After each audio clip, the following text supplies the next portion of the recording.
ہمارا نفس کہتا ہے یہ جسم میرا ہے، میری ملکیت ہے، اٹس مائی ڈومین، میری خواہش پوری کرنی ہوگی.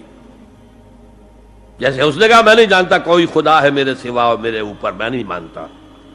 نفس بھی کہتا میں نہیں ماننے کو تیار، کیا حلال ہے کیا حرام ہے، کیا جائز ہے کیا ناجائز، میری خواہش پوری کرو.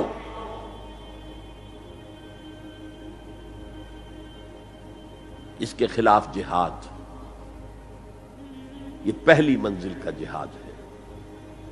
اور آپ کو معلوم ہے 3 منزلہ عمارت ہے تو بلند ترین تو ہے تیسری منزل، اہم ترین ہے پہلی منزل. پہلی منزل بنے گی تو دوسری بنے گی، دوسری ہوگی تو تیسری بنے گی نا. پہلی منزل یہ ہے اور اہم ترین یہ ہے. اسی لیے مولانا روم نے کہا نفس ماں ہم کم طرز فرعون نیست، میرا نفس بھی فرعون سے کم نہیں ہے، لیکن ایراعون نیست، اس کے پاس لاؤ لشکر تھا. اس نے زبان سے بھی کہہ دیا تھا انا ربکم الاعلی، میں ہوں خدا. میرا نفس بیچارہ اس کے پاس کوئی لاؤ لشکر نہیں، زبان سے تو یہ کچھ نہیں کہتا، اندر یہی کہتا میں بادشاہ ہوں اس وجود کا، میری مرضی پوری ہو. تو اسٹرگل اگینسٹ دس بیسر سیلف، ایک سیلف ہے اونچی سیلف، خودی، انا، ایگو، اور ایک ہے یہ بیسر سیلف، ہمانی جبلتیں جو اندھی بہری ہیں، جو حلال اور حرام سے انہیں کوئی غرض نہیں ہے، ان کے خلاف جہاد کرنا. آپ نے فرمایا صلی اللہ علیہ وسلم المجاہد من جاہد نفسہ، اصل مجاہد وہ ہے جو اپنے نفس کے خلاف جہاد کر سکے. تمہارے اندر یہ دشمن تو بیٹھا ہوا ہے، تکڑا ہے، تمہیں کنٹرول کر رہا، چلے آؤ باہر کے دشمنوں سے جہاد کرنے کے لیے. تم نے ٹانگے کو گھوڑے کے آگے باندھ دیا. اور ایک دفعہ حضور سے پوچھا گیا ای الجہاد افضل یا رسول اللہ، اے اللہ کے رسول سب سے افضل جہاد کون سا ہے؟ فرمایا ان تجاہد نفسک فی طاعت اللہ، اپنے نفس کے خلاف جہاد کرو، اسے اللہ کا مطیع کرو. یہ جو اندر کی کشمکش ہے، کشاکش ہے، یہ جہاد فی سبیل اللہ کا نقطہ آغاز، اللہ کا مطیع بنانا ہے نفس کو. اس کے ساتھ 2 سب لیول اور ہیں. اس نفس کو بھڑکانے والی ایک قوت ہے انویزیبل، اور ویزیبل بھی ہے. انویزیبل قوت سب سے بڑی ابلیس، شیطان لعین، اور اس کے چیلے چانٹے جنات میں سے. اور ویزیبل میں انسانوں میں جو اس کے ایجنٹ ہیں، جو فحاشی کو کلچر کا نام دے، یہ اس ابلیس کے چیلے ہیں. ان کے خلاف جہاد نہیں کریں گے آپ. اگر آپ ان کے خلاف ایگریسو ایٹیٹیوڈ اختیار نہیں کریں گے تو آپ ان کے دباؤ میں آ جائیں گے.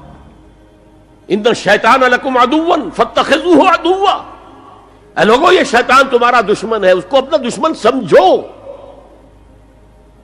وہ تمہیں سبز باغ دکھاتا ہے، بدی کو مزین کر کے دکھاتا ہے، اچھے اچھے نام اس کے رکھ دیتا ہے، اور تمہیں آمادہ کرتا ہے بدی کے ارتکاب پر. نہیں، وہ تمہارا دشمن ہے. افتتخذونہ وذریتہ اولیاء من دونی، تم مجھے چھوڑ کر اسے اور اس کے چیلے چانٹوں کو تم اپنا دوست بناتے ہو.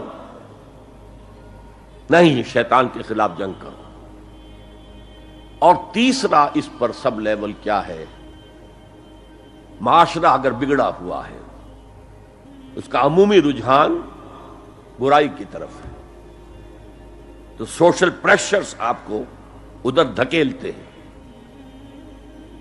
جیسے کہ اگر کوئی موب جا رہا ہے تو اس کے ساتھ چلنا تو بہت آسان ہے، وہ خود ہی آپ کو دھکیلتا ہوا لے جائے گا. اس کے خلاف چلنا بہت مشکل کام. ہو سکتا ہے آپ بڑی زور لگا کے 4 قدم آگے بڑھیں، پھر کوئی ریلا آئے 10 قدم پیچھے لے جائے. تب 2 ہی راستے ہیں، زمانہ بات و سازت تو بعد زمانہ بے ساز. یا تو پیسو معاملہ ہے، زمانہ تمہارے ساتھ سازگاری نہیں کرتا، چھوڑو تم زمانے کے ساتھ سازگاری اختیار کر لو، چلو تم ادھر کو ہوا ہو جدھر کی. ایک یہ ہے کہ نہیں، زمانہ بات و سازت تو بعد زمانہ ستیس، زمانہ اگر تمہارے ساتھ سازگاری نہیں کر رہا تو زمانے سے جنگ کرو، لڑو، ریزسٹ کرو۔ تو 3 جہاد ہو گئے فرسٹ لیول کے، 3 سب لیولز۔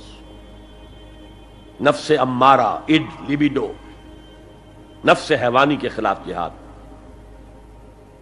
اس کو بھڑکانے والے، وسوسہ اندازی کرنے والے، اس میں پھوکے مارنے والے، شیطان اور اس کی ذریت مانوی اور ذریت نسلی، جنات اور انسانوں میں جو اس کے ایجنٹ ہیں، ان کے خلاف جہاد، معاشرے کے خلاف ایک سٹرگل۔